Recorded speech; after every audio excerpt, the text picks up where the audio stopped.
ایمان پلورونکي. اتیایمه برخه.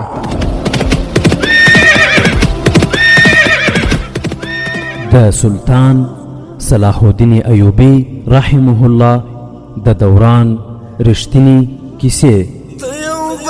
صلاح الدین پر د غزمکارا پیدا کړه، ته یو بل صلاح الدین پر د غزمکارا پیدا کړه. الحمد لله وكفى والصلاة والسلام على رسوله المصطفى اما بعد.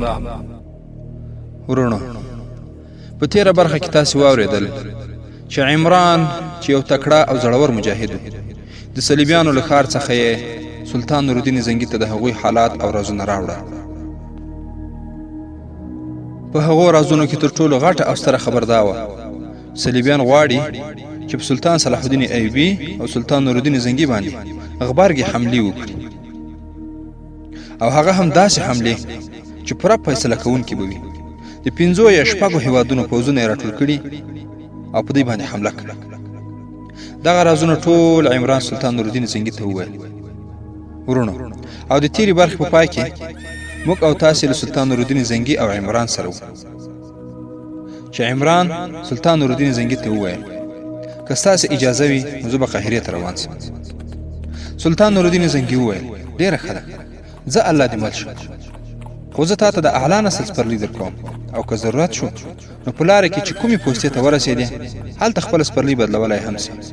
عمرانه دا د پیغام د لیکلو وخت نه دی. صلاح الدین ایوبي ته ووایه ما تاسې ته کرک سپاره او دمشق ته تلم، ځکه هره ورځ راته خبر راځي چې په سیمې کې د صلیبیانو تخریبي لاسوهنې زیاتې شوي دي او زموږ واړه واړه حکمرانان د هغو په لاسونو کې لوبېږي. خو دې نوې خبرې زه تم کېدو ته مجبور کړم. کله چې 15 کاله وړاندې د روم په بحیره کې د صلیبیانو کښتۍ ستاسې په محاصره کې راغلي او هغه مو ډوبې کړې، اوس به هغوی په احتیاط وړاندې راځي. نو له دې امله د اسکندریې شمالي ساحل انتخاب کړی دی، او که ته په بحر کې د مخامخ جګړې فیصله وکړې نو دا به ستا لویه غلطي وي، ځکه ستا سره دومره بیړۍ نشته. د هغوی کښتۍ لویې دي چې په هره کښتۍ کې بې شمېره څپې وهونکي کښتۍ هم شته، او د هغوی د څپو وهلو لپاره یې غلامان هم ساتلي دي چې ته له دې څخه بې برخې او ستاسې څپه وهونکي او کښتیوانان سپاهیان دي چې په اوبو او وچې دواړو کې جګړه نشي کولی. صلیبیان ساحل ته راپرېږدي او بیا پرې یرغل وکړي. د اور له ګولۍ له امله به ښار اور واخلي، نو د دې انتظام هم وکړي. که دښمن په هغه شکل یرغل وکړي لکه چې عمران وویل نو زه به د دښمن په خوا کې وم چې دا به د هغوی چپ لوري وي او ته ښي لوری سنبال کړه. ستا دنده به دا وي چې د صلیبیانو یوه کښتۍ بیرته لاړه نه شي، هغوی ټولو ته اور واچوه، او که ستاسې سره ناڅاپي بحري یرغل کوونکي وي نو ته بیا ښه پوهېږې چې د هغوی نه کوم کار واخلي. خو د دې ویلو ضرورت به نه وي چې د سوډان لوري ته پاملرنه کوه، سرحدي پوستې خالي نه کړې. زه په دې پوهېږم چې تاسې سره پوځ کم دی، زه به د کمي پوره کولو هڅه او کوښښ وکړم، خو تر ټولو لویه اړتیا د راز ساتل دي. د راز د ساتلو په خاطر مې دا پیغام ونه لیکه. ان شاء الله د فتح په صورت کې زه پوځ کرک ته حواله کوم او دمشق ته ځم، او دا هم د یادونې وړ بولم چې د رحیم او رضا د کورنۍ کفالت انتظام د بیت المال څخه وکړي. ورونه کله چې سلطان نورالدین زنګي عمران ته دا پیغام ووایي نو عمران هم نیغ په نیغه قاهرې ته ولاړ او هلته علي بن سفیان ته ورغی. هغه هم ډېر ژر سلطان صلاح الدین ایوبي ته ورساوه او ټول حالات یې ورته په تفصیل سره بیان کړل. ورونه سلطان صلاح الدین ایوبي خپل پوځ د سالارانو په مشوره په 3 برخو وویشل. یوه برخه یې د سوډان پولې او سرحدو ته واستاوه تر څو هلته د دښمن مخه ونیسي. دویمه برخه یې د کیمیاوي موادو او منجنیقونو سره د شپې په تیاره کې اسکندریه ته واستاوه، او دریمه برخه یې په خپل لاس کې ونیوله. هغوی د اسکندریه د ښار ساحلي برخه له ټولو خلکو څخه تشه کړه او هلته یې پوځونه د عامو خلکو په جامه کې ځای پر ځای کړل. د مدیترانې په ساحل کې خپل زیات پوځ هم په مورچلو کې کېناوه. د ښار په بامونو یې مورچلې جوړې کړې، خپلې کښتۍ یې د ساحل څخه لرې خوندي ځای ته بوتلې تر څو صلیبیان په ډاډه زړه د سمندر بندر ته راشي. سلطان نورالدین زنګي د سینا په دښته کې ټولې هغه لارې ونیوې چې د صلیبیانو لښکرې پرې راتللې. هغوی هلته په ژورو او کندو کې خپل کسان ځای په ځای کړل. د مارچ په میاشت کې د 15 هیوادونو بریتانیا، بلجیم، فرانسې، هسپانیا او د فلسطین د صلیبیانو بحري ځواکونه د اسکندریه په لوري په حرکت شول. هغوی یو نیم سل لویې او کوچنۍ کښتۍ را روانې کړې وې. چې کله ساحل ته را نږدې شول نو یوه کښتۍ را مخکې شوه تر څو حالات معلوم کړي، ځکه هلته هیڅوک هم نه ښکارېدل. په ساحل کې د کب نیونکو یوه کوچنۍ کښتۍ ګرځېده. صلیبیانو د هغوی څخه وپوښتل چې مصري بحري قوه چیرې ولاړه ده. هغه ورته وویل د دې ځای څخه د 2 ورځو په اندازه لرې ده. صلیبي افسر ډېر زیات خوشحاله شو چې د مسلمانانو بحري قوه ډېره لرې پرته ده. اصلا کب نیونکي د سلطان صلاح الدین ایوبي جاسوس او څارونکي و چې هغوی ته یې دوکه ورکړه. وروسته بله د کب نیونکي کښتۍ د صلیبیانو د بحري قوې منځ ته ولاړه او عمومي قمندان امیر البحر ته یې وویل چې د اسکندریه په ښار کې ډېر کم پوځ اوسېږي او نور هیڅ نشته. د مصر بحري ځواک هم ډېر لرې پروت دی.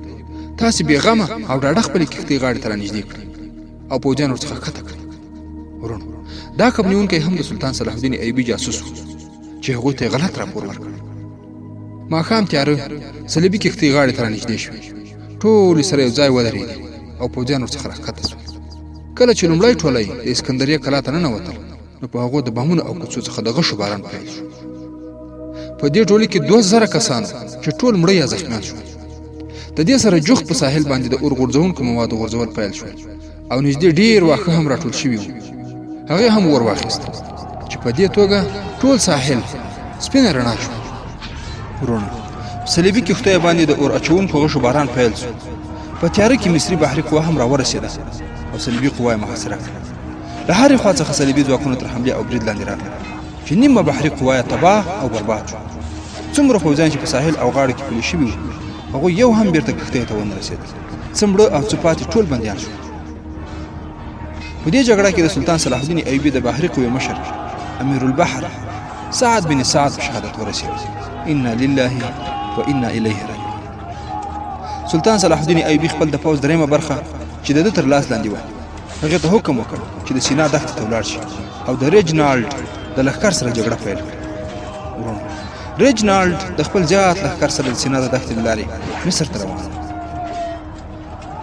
هغه خپل لښکر په 3 برخو ویشلی و چې لومړی لښکر د هغه څخه مخکې روان و، خپله هغه په منځ کې اوسېده او تر شا هم بل لښکر راته چې د اړتیا په وخت کې یو د بل سره مرسته کوله. هغوی په ډېره بیړه او چټکتیا حرکت کاوه خو په لاره کې ورته سلطان نورالدین زنګي کمین نیولی. کله چې د کمین ځای ته ورسېدل کوم چې هلته چینې وې نو د ریجنالډ خپل اړوند پوځ هلته واړوه. مخکینی لښکر وړاندې تللی و او شاتنی یو څه وروسته پاتې و. ورونو، دلته هم د شپې پرې یو دم برید وشو. کمنډویانو لومړی د هغوی اوښان او اسونه خوشي کړل او بیا د غشو باران پرې پیل کړ. وروسته یې د تورو، برچو او نیزو څخه کار واخیست. تر سهاره پورې د صلیبي لښکر څخه توبې وایستې. ریجنالډ د شپې خپل وروستی لښکر ته وتښتېد او هغه یې هم را روان کړ تر څو د منځني لښکر سره مرسته وکړي. خو په لاره کې پرې د سلطان نورالدین زنګي لښکر برید وکړ او هغه یې همالته راګیر کړ. منځنی او شاتنی لښکر دواړه په خپلو ځایونو کې محاصره او تر سختې حملې لاندې راغلل. ریجنالډ خپل یو استازی مخکې لښکر ته واستاوه چې د دوی مرستې ته راشي. کله چې هغوی بیرته راوګرځېدل په همدې وخت کې د سلطان صلاح الدین ایوبي کمنډویان راورسېدل او د هغوی کمنډویانو پرې برید وکړ. دوی دلته راګیر شول، یعنې 3 واړه برخې په 3 جلا جلا ځایونو کې محاصره شوې چې د 2 پوځونو څخه د سلطان نورالدین زنګي غازیان او د مخکیني پوځ څخه د سلطان صلاح الدین ایوبي رحمه الله غازیان راتاو شول. داسې یې وځپل چې نور صلیبیان یې هېر کړل. بالاخره په 4مه ورځ د سلطان نورالدین زنګي غازیانو د ریجنالډ په خیمه باندې حمله وکړه او هغه ژوندی ونیو چې د دې څخه وروسته پاتې کسانو وسله وغورځول او د صلیبیانو په مکملې ماتې سره دا جګړه هم پای ته ورسېده. ورونو، د 5 هیوادونو مکملې لښکرې سلطان نورالدین زنګي او صلاح الدین ایوبي رحمه الله تر کلکې حملې لاندې راغله او بالاخره پای مات شو او د کفارو ستر مشر مسلمانانو ته په لاس ورغی. ورونو، ریجنالډ د نورالدین زنګي مخې ته راوستل شو او هغه ورته خپل شرایط وویل. صلیبي واکمن ټول شرایط ومنل خو چې کله د بیت المقدس ته پرېښودل ورته وویل شول نو هغه وویل دا هیڅ ممکن نه دي. خو ورونو، تر ماښام پورې سلطان صلاح الدین ایوبي هم راورسېد. د ریجنالډ سره ډېره ښه وضع وکړای شوه. نو د سلطان صلاح الدین ایوبي په لیدلو یې وویل تاسې عظیم شخصیت یاست چې داسې انسانان مو روزلي دي. ورونو، د اسلام ستر فاتح او ستر مجاهد سلطان صلاح الدین ایوبي رحمه الله ورته وویل داسې ووایه چې اسلام سپېڅلی دین دی او د هغه عظیم دین پیروان په حقه لار روان دي. ریجنال خپل سر ټیټ واچاو او ویې ویل دا خو ښکاره حقیقت دی. سلطان نورالدین زنګي صلاح الدین ایوبي ته وویل ریجنال وایي چې زموږ سمندري قوه نه ده رارسېدلې، تاسې د دې ځواب ورکولی شئ؟ زه خو دلته وم. سلطان صلاح الدین ایوبي وویل هو، ستاسې سمندري قوه په ډېر ښه شان او شوکت سره راغله. څه ورڅخه د سمندر تل ته ښکته شول او څه د اوبو په سر لامبو وهي. څومره کسان چې ورڅخه په وچه ښکته شول د هغو موږ ډېر تود هرکلی وکړ او په ډېر عزت سره مو خاورو ته وسپارل. خو ورونو، په دې خبرو د ریجنالډ رنګ بدل شو او سترګې بوټې بوټې راووتې او خوله یې وازه پاتې شوه. هغه دا تصور هم نشو کولی چې دا خبره دې رښتیا وي چې د 5 هېوادونو ګډ سمندري ځواک یې تباه او برباد شوی وي. ریجنالډ وویل که دا خبره رښتیا وي نو بیا د دې علت او لامل څه دی؟ صلاح الدین ایوبي ځواب ورکړ د دې ځواب به هغه وخت درکړم چې کله ستاسې اخري صفاحي د فلسطین څخه ووځي. سلطان نورالدین زنګي وویل دا ستاسې وروستۍ ماتې نه ده، ځکه چې تاسې د دې سیمې څخه لاس نه اخلئ او په خپله یوه خبره هم ولاړ نه یاست. ریجنالډ وویل زه به خپله ټوله سیمه تاسې ته خوشي کړم، خو ما آزاد کړم. بیا ستاسې سره جګړه هم نه کوم، ځکه چې ستاسې ایماني جذبه ډېره اوچته ده. سبحان الله، الله اکبر. ورونو، د کفارو یو غټ مشر ستر مجاهد سلطان نورالدین زنګي ته دا خبرې کوي. ورونو، تاسې د کفارو تاریخ وڅېړئ. په هر ځای کې مسلمانانو همدا ډول ځپلي دي، د جګړې ډګر یې ورڅخه ګټلی او لله الحمد اوس په سیاسي ډګر کې هم کفارو ماتې خوړلې. ورونو، که تاسې د پردې تر شا د صلیبیانو نورې جګړې وګورئ چې اسلامي هېوادونه یې تر خپل تسلط او مستعمرې لاندې راوستلي دي، نو تاسې به وګورئ چې د هغو هېوادونو سست ایمانه مسلمانانو په ډېرې کمزوري او ذلیل حالت کې خپلې پاکې خاورې صلیبیانو ته سپارلې او د اسلام په دفاع کې خپلې وینې نه دي تویې کړې. خو لله الحمد زموږ او تاسې ته صلیبیان راغلل.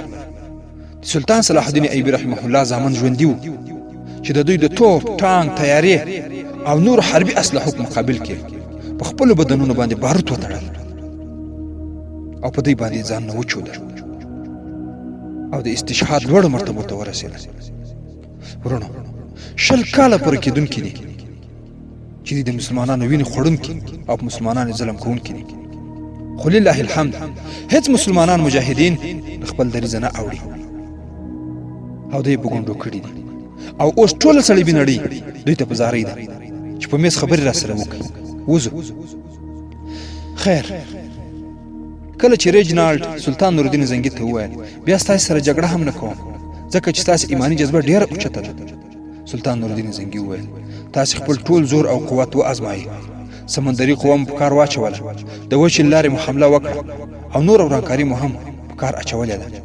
زموږ په قوم کې مو ایمان پلورونکي پیدا کړي دي، نور ستاسې په واک کې څه نه دي پاتې. ریجنالډ وویل موږ د نړۍ د زیاتو برخو څخه اسلام ایستلی دی. اندلس ستاسې و، خو اوس د چا په لاس کې دی؟ سوډان ولې ستا دښمن سو؟ د دې ټولو سیمو ساتونکي موږ په وړیا واخیستل. ستاسې مسلمانان وروڼه زموږ غلامان او بندګان دي. ورونو، غلامان دې دغه ستر کافر خبرې واوري. ریجنالډ وویل ستاسې مسلمانان وروڼه زموږ غلامان او بندګان دي، هغوی ستاسې لپاره نه بلکې زموږ لپاره کار کوي. په هغوی کې اسلام نشته، یوازې نوم یې د مسلمان دی. تاسې دواړه به تر څو پورې ژوندي یاستئ؟ د اسلام دفاع به تر څو پورې کوئ؟ زه تاسې دواړو ته سلام کوم چې تاسې د خپل دین رښتیني ساتونکي او مخلصین یاستئ، خو ستاسې په قوم کې ایمان پلورونکي زیات دي. که تاسې خپل قوم د عیش، عشرت او زرپالنې څخه وساتئ نو تاسې بریالي یاستئ، خو دا کار تاسې نشئ کولی. موږ ستاسې ډېر واکمنان او چارواکي په خپل جال کې رانښلولي او په ډېره ارزانه بیه مو اخیستي. ورونو، کله چې ریجنالډ دا خبرې وکړې له دې څخه وروسته په دې جګړه کې د ریجنالډ څخه برسېره ډېر صلیبي بندیان هم مسلمانانو ته په لاس ورغلل. سلطان نورالدین زنګي ریجنالډ او نور بندیان له ځانه سره کرک ته بوتل او سلطان صلاح الدین ایوبي د قاهرې په لور وخوځېد. د دې جګړې څخه وروسته په شمالي سیمو کې سخته زلزله وشوه چې څو کلي پکې وران او ویجاړ شول. سلطان نور الدین زنګي خپل هغو سیمو ته ولاړ ترڅو د هغوی سره مرسته او کومک وکړي. هغه د خلکو په غم او کړاوو کې شریک و. ټوله ورځ او شپه به کار کاوه. خپل ځان او خپل خوراک څښاک ته هیڅ پام نه و. خو وروڼو، له دغو ټولو سترو فتحو او خدمتونو څخه وروسته بیا هم د حسن بن صباح حشیشان پرې ونه رحمېدل. شپه او ورځ په ده پسې و چې څه وخت سلطان نور الدین زنګي او سلطان صلاح الدین ایوبي ته په خوراک کې حشیش یا زهر ورکړ او په شهادت یې ورسوي.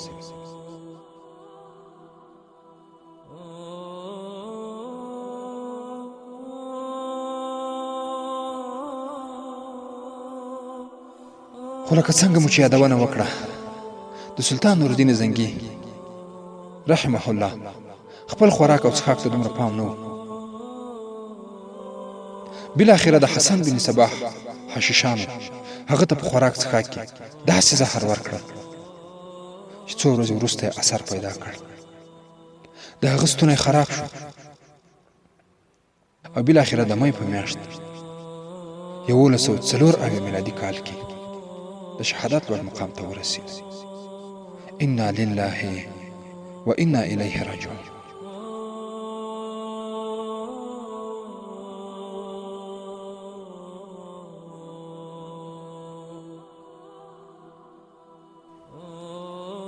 ورونو، د اسلام د دې ستر فاتح له وفات څخه وروسته د اسلامي خاورو ټول واګې او مشکلات او د غدارانو کنټرول او د فلسطین او بیت المقدس فتح سلطان صلاح الدین ایوبي او د هغه مجاهدینو ته پاتې شو.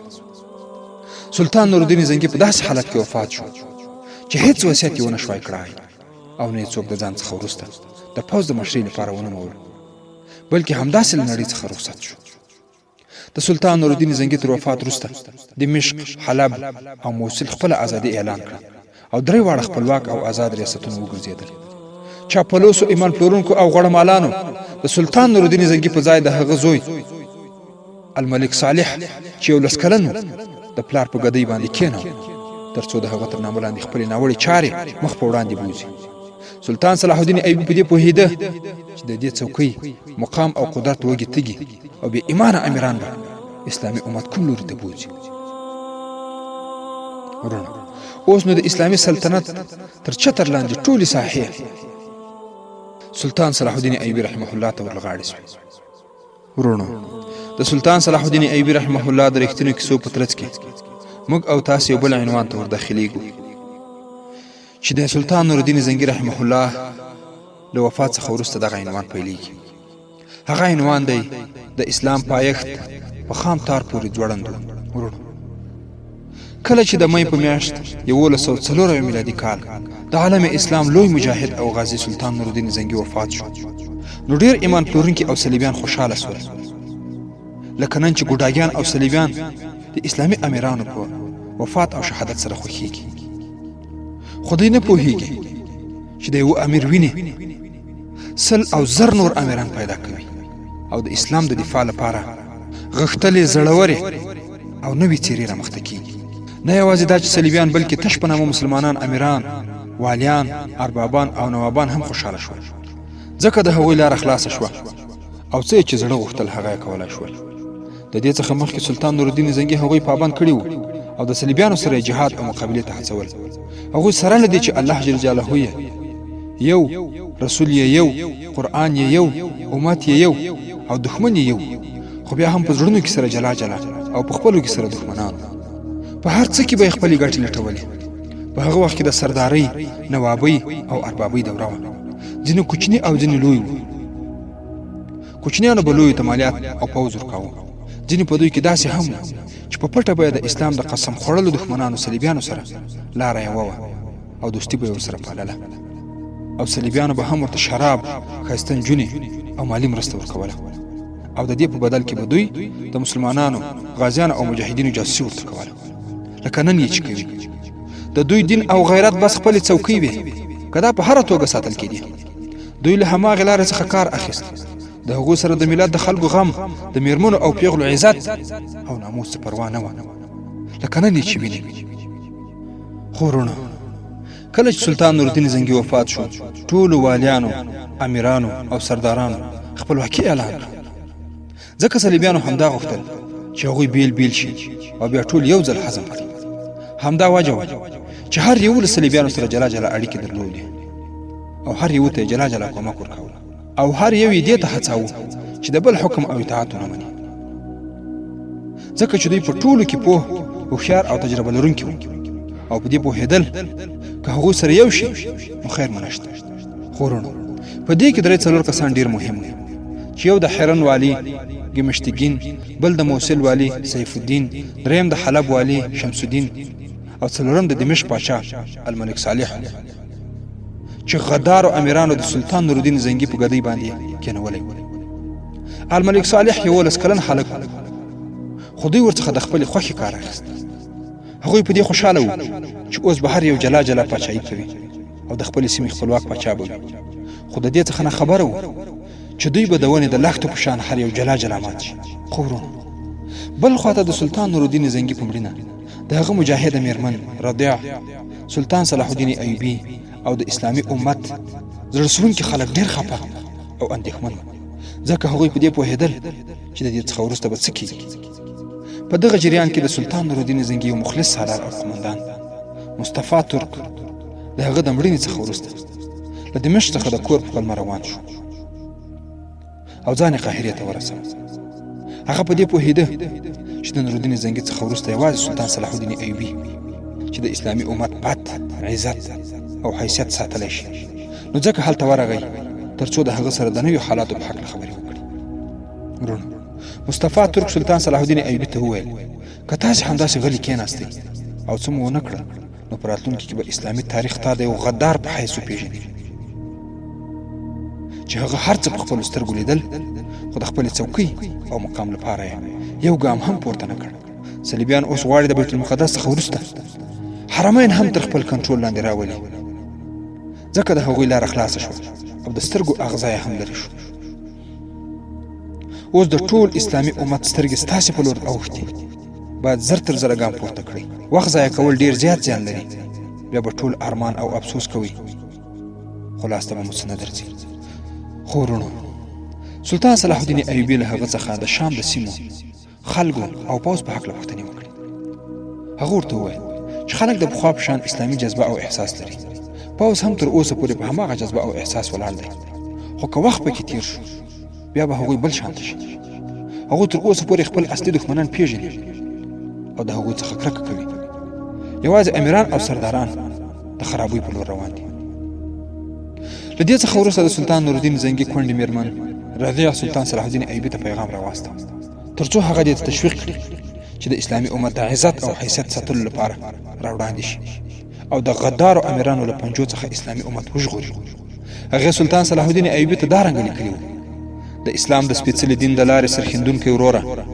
السلام علیکم ورحمت الله وبرکاته الله جل جلاله دې وکړي چې روغ او خوشحاله اوسئ ښاغلی وروره اوس د اسلام ابرو او حیثیت ستا په لاس کې دي زما کوچنی زوی هغوی پاچا کړی دی خلک زما درناوی کوي چې دا د نوي پاچا مور ده او ما بختوره بولي خو زه د وینو اوښکې تویوم هغوی زما زوی زما څخه بیل کړ ګمشتګین او سیف الدین هغه په خپله ولکه کې راوستی دی هغوی ټولو خپلواکي اعلان کړې ده که هغوی په خپلو کې سره یو او متحد وای نو زه به دومره اندېښمنه کېدم نه خو هغوی په خپلو کې هم یو د بل وینو ته ناست دي د یو بل سره د مرستې او کومک پر ځای د یو بل د راپرځولو کوښښ کوي اوس د بې شمېره شهیدانو وینې بابیزه او ضایع کېږي صلیبیانو چې په لومړۍ قبله ولکه کړې اوس به د مکې مکرمې او مدینې منورې د نیولو پلانونه هم نیسي زما زوی ته اوس هغوی شراب او حشیش ورکوي زما ګرانه وروره زر تر زره شام ته راشه د دمشق خلک ستا هرکلی کوي زما استازي ته په خوله ځواب ورکړه